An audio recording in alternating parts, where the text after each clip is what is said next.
47 के अर्दली वज़ीर आज़म है वो मिसिंग थे, उनसे हम यही एक्सपेक्ट करते हैं।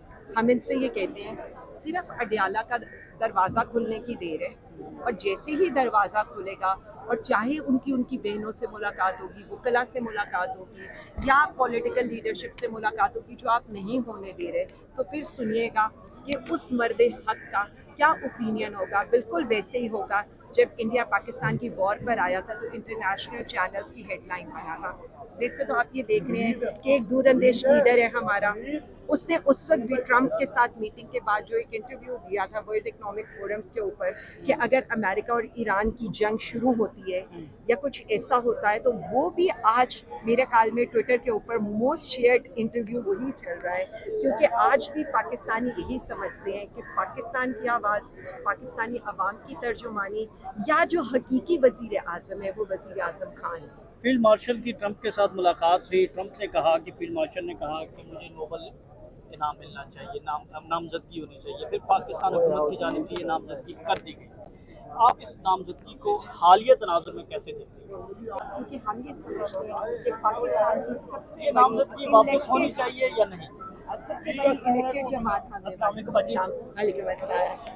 देखिए, मैं सिर्फ इतना समझती हूँ कि किस चीज़ पर नामजदगी हम ये समझते थे और हम इस पर अप्रिशिएट भी करते थे कि अफगान वॉर खत्म आप मूव करेंगे पंजाब असम्बली में, कौमी असम्बली में कि ये जो इकदाम है ये ठीक नहीं है, इससे पाकिस्तान तो मुसलमान मुल्क ये वैसे आउट ऑफ द रिकॉर्ड है, लेकिन मैंने पॉलिटिकल कमेटी के अंदर कल यही एक मैसेज किया था कि पाकिस्तान तहरीक इंसाफ को इस पर एक करारदाद मूव करनी चाहिए और ये पूछना चाहिए कि हुकूमत ने क्या सोच कर और हुकूमत के पास कौन सा ऐसा, मतलब हम आपसे ये तो सुनते आए थे बेगर्स कांट बी चूजर, हम आपसे ये तो सुनते आए थे कि वो वेंटिलेटर्स हैं, लेकिन हमें ये नहीं पता था कि आप एक उस चीज़ को कि जो ईरान के ऊपर हमला हो जाएगा और वहाँ से जिस तरह के विजुअल्स आ रहे हैं इतने हार्ट रेंचिंग है, उसके बाद आप किसी को पीस मेकर तो भेज नहीं सकते। उसके बाद तो मैं सिर्फ इतना समझ रही हूँ इनके वही वाले यू टर्न्स है कि जब ट्रंप साहब उतरे थे और कैपिटल हिल के ऊपर हमला हुआ था तो इनके ट्वीट्स क्या थे,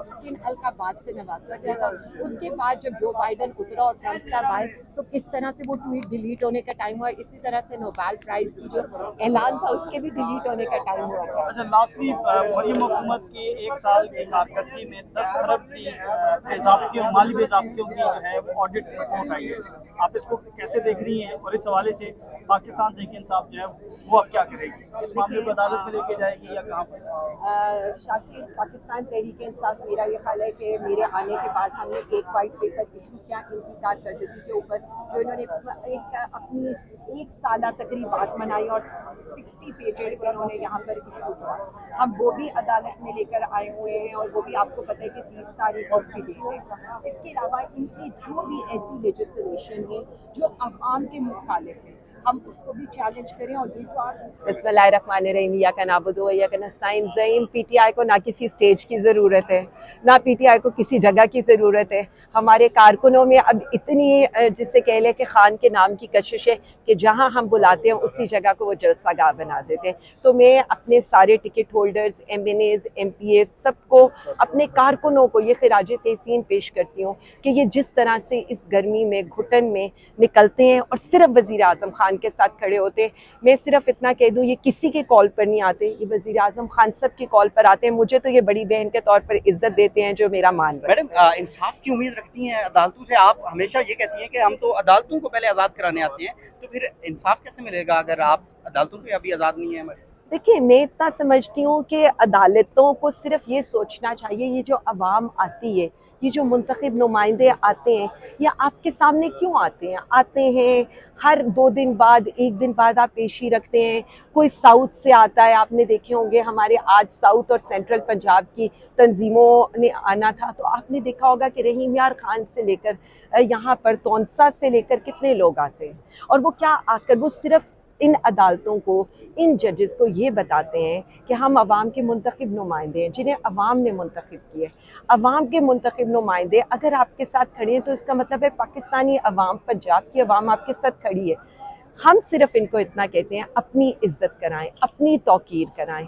ये जो अवाम का एतमाद आप लोग तोड़ रहे हैं ना, मतलब मुझे अफसोस ये है कि अगर सुप्रीम कोर्ट के जजेस अपने ही जजेस को इंसाफ नहीं दे पाते तो हम तो आम लोग हैं, हम फिर भी आकर इनको मजबूत करते हैं, इनसे इजहार यकजहती मैडम, करते हैं कि अपने लिए खड़े खान हों। साहब को अगर अदालतें इंसाफ नहीं देती तो फिर खान साहब को बाहर निकालने का कौन सा रास्ता है आपके पास? लेकिन जी हम सिर्फ इतना समझते हैं कि एक ही लीडर था जो दूरंदेश भी है, जो दूरंदेश भी था, और जिसकी स्टेटमेंट्स आज भी, चाहे इंडिया पाकिस्तान की वॉर हो रही हो, चाहे यूएस का अटैक हो रहा हो ईरान के ऊपर, या जो भी चीज़ें हो, वो सारी स्टेटमेंट्स आपको नज़र आ रही हैं और वो वज़ीर आज़म खान की है।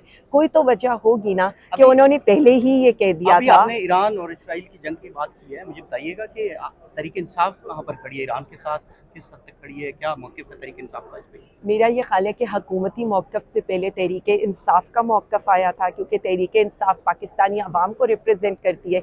हमने ये जो खुद मुख्तारी के ऊपर, ये जो सालमियत के ऊपर ईरान की हमला हुआ है, हमने ना सिर्फ इसको कंडेम किया है, बल्कि हमने इस तरह से कहा है कि किसी भी इस्लामी मुल्क के साथ ये होगा।